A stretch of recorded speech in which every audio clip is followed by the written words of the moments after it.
ओम शांति। आज 14/1/2024 14 जनवरी 2024 आज बाबा की अव्यक्त मुरली है, जो कि 14/12/1997 में बाबा ने सुनाई थी। इस मुरली का शीर्षक है व्यर्थ और निगेटिव को अवॉइड कर अवार्ड लेने के पात्र बनो। व्यर्थ को और नकारात्मक को अवॉइड कर माना दूर कर अवार्ड लेने के पात्र बनो। देखेंगे इस मुरली के कुछ मुख्य पॉइंट्स। आज बाबा अपने परमात्म प्यार के पात्र आत्माओं को देख रहे हैं। परमात्म प्यार आनंदमय झूला है, जिस सुखदाई झूले में हम सदा झूलते रहते हैं। परमात्म प्यार अनेक जन्मों के दुखों को एक सेकंड में समाप्त कर देता है।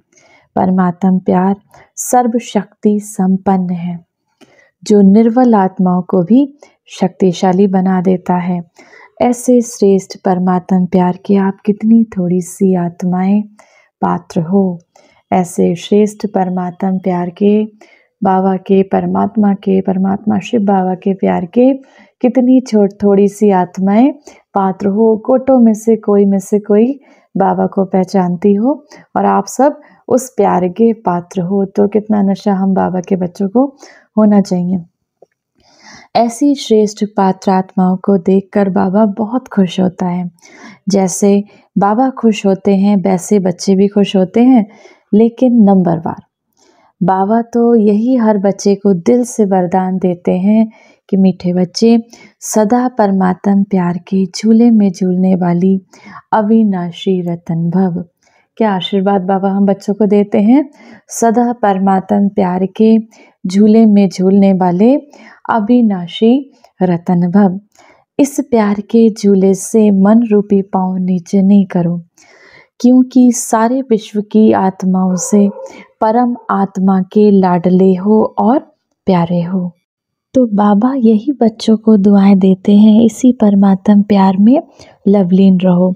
ऐसे लवलीन आत्माओं के पास कोई भी परिस्थिति व माया की हलचल आ नहीं सकती। नीचे पांव रखते हो तो माया भी भिन्न भिन्न खेल देखने आ जाती है। ऐसे बाबा कहते हैं जो बाबा के प्यार में मगन बच्चे रहते हैं, उसमें माया के विकार, काम, क्रोध, मोह, लोभ, अहंकार, ईर्ष्या, निंदा कोई भी आपकी स्थिति को डगमग नहीं कर सकता। जब हम बाबा के प्यार की गोदी में या झूले से नीचे उतरते हैं तो माया के विकार भी अपना खेल दिखाने आ जाते हैं, भिन्न भिन्न तरीके से आकर्षण करते हैं। लवलीन आत्माओं जो बाबा के प्यार में लवलीन है, समाई हुई हैं, ऐसी आत्माओं के सर्व शक्तियों के आगे माया आँख उठाकर भी देख नहीं सकती। माया का कोई विकार उस पर हावी हो नहीं सकता। आपका तीसरा नेत्र, हमारा तीसरा नेत्र कौन सा है? भ्रकुटी की मत, जहाँ हम तिलक लगाते हैं, ये हमारा तीसरा नेत्र जिसको हम आत्मा कहते हैं। अब इस तीसरा नेत्र ज्वालामुखी नेत्र माया को शक्तिहीन कर देता है। जब यह नेत्र जागृत हो जाता है तो माया के विकारों को शक्तिहीन कर देता है।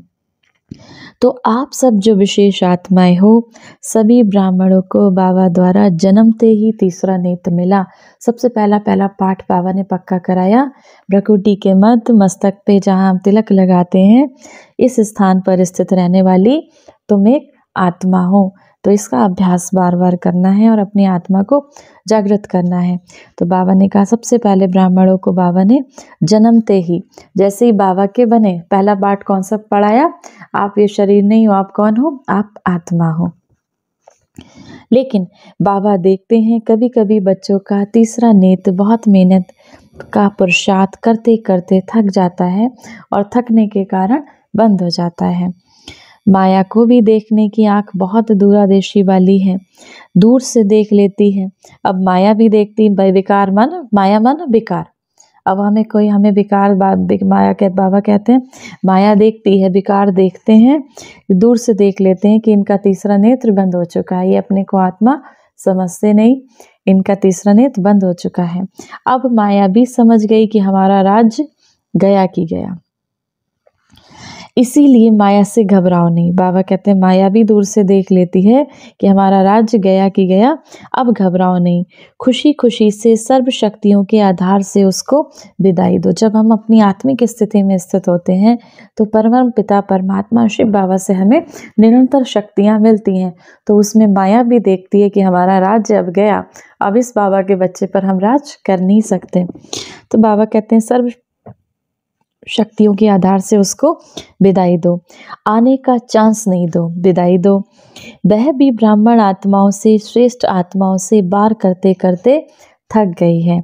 आप खुद कमजोरी के कारण माया का आवाहन करते हो। आप कभी कभी परिस्थितियों के वश कमज़ोर पड़ जाते हो तो क्या करते हो, माया का आवाहन करते हो। माया तो थक गई है लेकिन आप आवाहन करते हो तो माया भी चांस ले लेती है।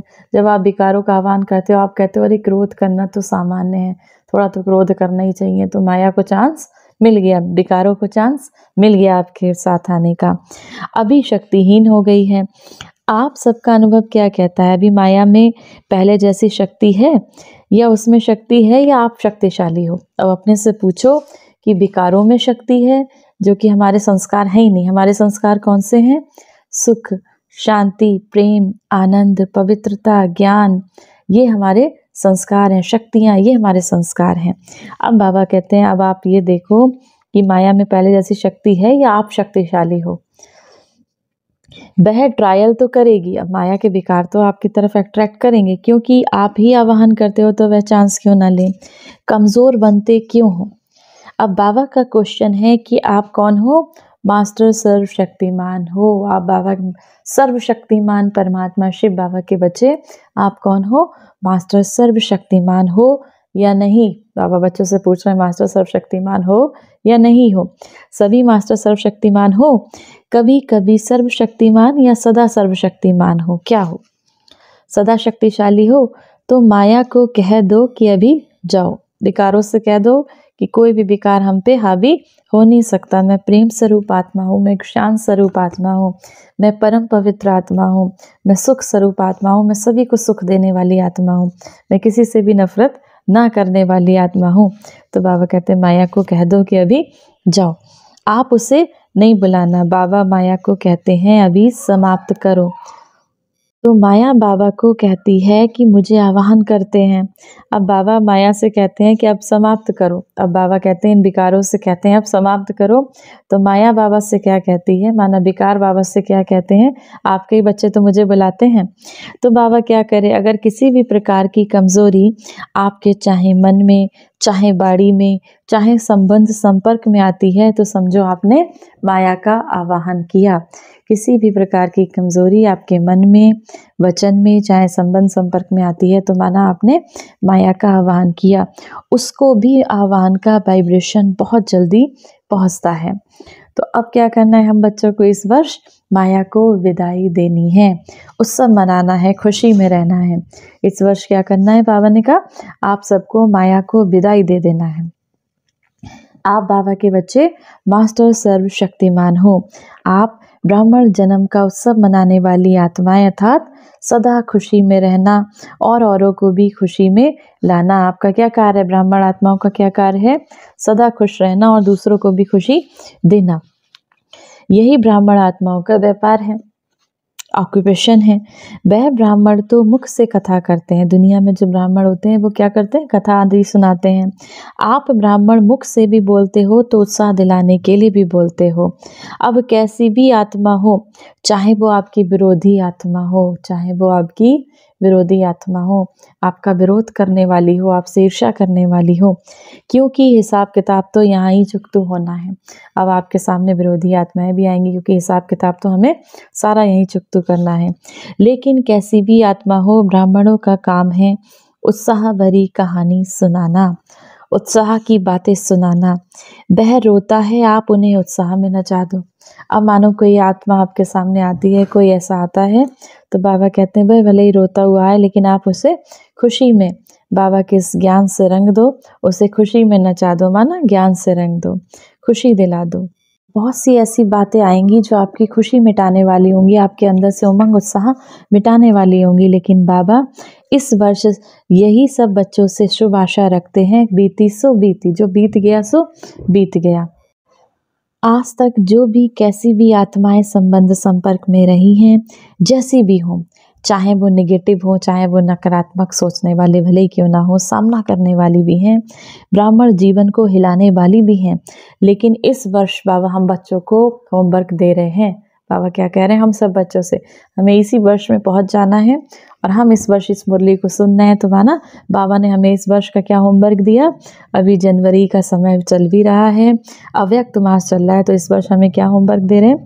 इस वर्ष बाबा कहते हैं निगेटिव और वेस्ट दृष्टिकोण को समाप्त करो। अपने जो नकारात्मक सोचते हो, नेगेटिव सोचते हो उसको, और व्यर्थ सोचते हो, ऐसे व्यर्थ सोचने वाले दृष्टिकोण को समाप्त करो। स्नेह दो, शक्ति दो। कोई कैसी भी आत्मा आपके सामने आए उसको स्नेह दो, शक्ति दो। मन से स्नेह दो, मन से वाइब्रेशन अच्छे दो। अगर स्नेह नहीं दे सकते, शक्ति नहीं दे सकते, तो देखते सुनते संपर्क में आते वेस्ट और नेगेटिव बातों को दिल में धारण करने में अवॉइड करो। अगर बाबा कहते हैं अब आप किसी कोई ऐसी बहुत नेगेटिव है आपके सामने, कोई ऐसा आता है, तो आप क्या करो, उसको अगर प्यार नहीं दे सकते, शक्ति नहीं दे सकते, तो क्या करो, सुनते संपर्क में आते उसके प्रति ना कोई व्यर्थ संकल्प रखो, ना ही उसके प्रति कोई नेगेटिव भाव रखो। दिल में धारण करने से बचो, अवॉइड करो इस चीज़ को। ऐसी दोनों बातों को जो अवॉइड करेगा उसे बाबा द्वारा, ब्राह्मण परिवार द्वारा अच्छे से अच्छे, बड़े से बड़ा अवार्ड मिलेगा। और आत्माओं को अवार्ड देने वाली आत्माएं होती हैं, अवार्ड मिलता है ना, तो ये परमात्मा अवार्ड है। अब बाबा कहते हैं आत्माओं को दुनिया में क्या होता है, एक दूसरे को कोई अच्छा काम करते हैं तो अवार्ड मिलता है। आपको परमात्मा का प्यार सबसे बड़ा हमारे लिए कौन सा अवार्ड है, परमात्मा प्यार मिल रहा है, डायरेक्ट पालना परमात्मा की मिल रही है। तो बाबा कहते हैं अवॉइड करो और अवार्ड लो। हिम्मत है? अब बाबा कहते हैं इस बात की हिम्मत है बच्चों में। तो ये वर्ष विदाई और बधाई का, इस वर्ष में विशेष जो भी बच्चों ने संकल्प किया वह प्रैक्टिकल में करने वालों को बाबा की एक्स्ट्रा मदद भी मिलेगी। इस वर्ष में जो भी संकल्प करेंगे उसको प्रैक्टिकल में, जब हम उसको प्रैक्टिकल स्वरूप में लाएंगे तो उसमें बाबा की हमको एक्स्ट्रा मदद मिलेगी। लेकिन हम संकल्पों में दृढ़ रहें। बीच बीच में ड्रामा में पेपर भी आएंगे, पेपर आते हैं ना, ड्रामा में परिस्थितियाँ आती हैं, पेपर में ना कोई परिस्थिति आ गई, लेकिन संकल्प में दृढ़ रहना, संकल्प रूपी पाँव हिले नहीं, अचल रहे। बाबा द्वारा एक्स्ट्रा मदद की अनुभूति होगी। सिर्फ लेने की शक्ति चाहिए, एक बल एक भरोसा, कुछ भी हो जाए बनना ही है। ये संकल्प रूपी पाँव मजबूत रखना, हमें बनना ही है। मुझे मास्टर सर्वशक्तिमान बनना ही है, मुझे बाबा का बच्चा बनना ही है, मुझे धारणा ज्ञान की करनी ही है, मुझे पवित्र बनना ही है। तो ऐसे संकल्प रूपी पाँव को अपने मजबूत रखना। बातें भी आएंगी लेकिन ऐसे अनुभव करना जैसे प्लेन में बादल नीचे रह जाते हैं और हम प्लेन ऊपर उड़ जाता है और स्वयं बादलों के ऊपर रहते हैं। बादल एक मनोरंजन का दृश्य बन जाता है। ऐसे ही आप भी, कितने भी काले बादल जैसी बातें हों, कैसी भी बातें हों, कैसी भी परिस्थिति हो जिसमें कुछ समस्या का हल या समाधान उस समय दिखाई ना दे, लेकिन ये दृढ़ निश्चय हो कि ये बादल आए हैं जाने के लिए। कभी कभी ऐसी परिस्थिति भी आती है उस समय कुछ हल दिखाई नहीं देता, लेकिन हमें इतना दृढ़ निश्चय हो ये परिस्थिति आई है जाने के लिए। अब कई बच्चे बाबा से कहते हैं बाबा दिन प्रतिदिन ऐसी बातें बढ़ती क्यों जा रही हैं। तो बाबा का क्या जवाब है सुनना है हम बच्चों को। अब जिन बच्चों को धर्मराजपुरी क्रॉस नहीं करना है, धर्मराजपुरी माना धर्मराज बैठे होंगे डंडा लेके, क्या क्या हमने पुण्य किए हैं, क्या क्या हमने पाप किए हैं, उसका चिट्ठा लेके बैठे होंगे। तो ऐसी पूरी जिन बच्चों को क्रॉस नहीं करनी है उनके लिए बाबा हमको आंसर दे रहे हैं। तो बाबा कहते हैं जिनको वो पूरी क्रॉस नहीं करनी है धर्मराज की पूरी, उन्हों के संगम के इस अंतिम समय में स्वभाव संस्कार के सब हिसाब किताब यहाँ ही चुकतू होने हैं, धर्मराजपुरी में नहीं जाना है। आप समझे। अब बाबा कहते हैं, जो बच्चे कहते हैं बार बार बाबा पेपर क्यों आते हैं, तो बाबा कहते हैं धर्मराज से या तो पेपर मिलेंगे या तो वहाँ पे डंडे खाने होंगे या तो यहीं पर हिसाब किताब हमारे चुकतू हो रहे हैं। अब अंतिम समय के हिसाब किताब धीरे धीरे और 7 इस समय चुकतू हो रहे हैं और साथ हमको किसका मिला है? स्वयं परमात्मा शिव बाबा के साथ चुकतू हो रहे हैं। धर्मराजपुरी में जाना नहीं है, आपके सामने यमदूत नहीं आएंगे। ये बातें ही यमदूत हैं जो यहाँ ही ख़त्म होनी है, इसीलिए बीमारी बाहर निकलकर ख़त्म होने की निशानी है। आपके सामने आपको लेने यमदूत नहीं आएंगे, आपको लेने कौन आएगा? अंत समय में बाबा लेने आएगा आपको। तो बाबा कहते हैं ये यमदूत ही बीमारी ख़त्म होनी। ये क्या है? ये बातें ही यमदूत हैं जो यहाँ ही ख़त्म होनी है, इसीलिए बीमारी बाहर निकलकर ख़त्म होने की निशानी है। ऐसे नहीं सोचो दिखाई नहीं देता, समय समीप है, व्यर्थ संकल्प बढ़ रहे हैं, लेकिन ये चुकतू होने के लिए बाहर निकल रहे हैं। अब उन्हों का काम है आना और आपका काम है उड़ती कला द्वारा, सकाश द्वारा परिवर्तन करना। अब विकारों का, व्यर्थ संकल्पों का काम है आना, आपको क्या करना है? उड़ती कला द्वारा, सकाश द्वारा परिवर्तन करना। घबराना नहीं है, बाबा के बच्चों को घबराना नहीं है, बल्कि उड़ती कला द्वारा सकाश दे के उसको परिवर्तन करना है। कोई कैसा भी हो, आप दिल से स्नेह दो, शुभ भावना दो, रहम करो, निर्माण बनवाना, सभी को मान देने वाले बनकर उसको आगे रखकर आगे बढ़ो। जिसको कहा जाता है कारण रूपी नेगेटिव को समाधान रूपी पॉजिटिव बनाओ।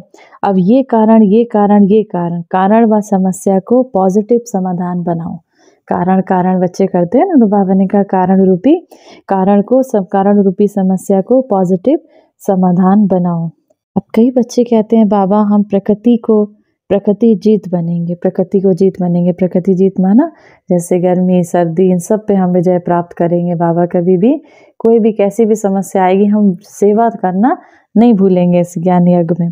तो बाबा भी हंसते हैं, बाबा कहते हैं लेकिन जब संबंध संपर्क में कोई बात आती है तो उसका समाधान नहीं कर पाते। संपर्क में जब बातें आती हैं, जब रिश्तों में तकरार आती है, तो बाबा कहते हैं उस समय इसका समाधान नहीं कर पाते। तो फिर प्रकृति को कैसे बदलोगे? खुद बदल कर औरों को बदलो। बाबा कहते हैं चलो माना सामने वाला 100% गलत है, लेकिन आपका वायदा क्या है बाबा से आपने क्या वायदा किया है? 100 परिवर्तन से हम विश्व परिवर्तन करेंगे। अब ये वायदा भूल गए या ये वायदा है, बाबा कहते हैं याद है या इसको भूल गए हो? हाँ तो सब करते हो। कैसी भी बात हो, बातों को बदलने के लिए मदद भले लो, लेकिन ये बदलना ही मुश्किल है, ये सर्टिफिकेट नहीं दो। बाबा ने कहा बातों को बदलने के लिए मदद भले ही लो। कोई भी आत्मा के किसी के कड़े संस्कार होते हैं, लेकिन ये कहना कि कभी कभी हम कहते हैं ना इसका तो बदलना ही मुश्किल है, ये तो बदल ही नहीं सकता।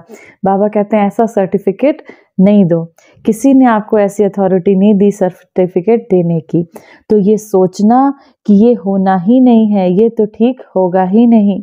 बाबा पूछते हैं बच्चों से किसने आपको जज बनाया? ऐसे ही जज की कुर्सी पे बैठ जाते हो।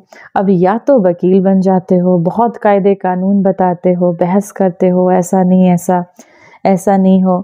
तो बाबा बच्चों से कहें ना वकील बनो ना जज बनो। ये अथॉरिटी बाबा ने आपको नहीं दी है कि कोई बदल ही नहीं सकता। इसको किसी की निंदा करने की, किसी से ईर्ष्या करने की अथॉरिटी बाबा ने आप बच्चों को नहीं दी है। बाबा ने कही अथॉरिटी बाबा ने आप जो निमित्त है, माना अगर आपकी कुछ समझ नहीं आ रहा है, कभी भी ऐसा होता है, तो जो निमित्त भाई बहन है, हमसे बड़े हैं सेंटर्स पे, जो बड़ी दीदियाँ हैं, उनसे आप सहयोग ले सकते हो। निमित्त आत्माएं भी बाबा की राय से काम करती हैं। तो इस वर्ष सब बातें समाप्त कर अर्थात मन से परिवर्तन करो, अवॉइड करो, ऊपर पहुँचाया जिम्मेदारी ख़त्म। आपसे परिवर्तन नहीं होता तो अपनी बड़ी बहनों से, टीचर्स बहनों से, सेंटर पे जो बड़ी बहनें निमित्त बहनें उनसे आप पूछना आपका फ़र्ज है।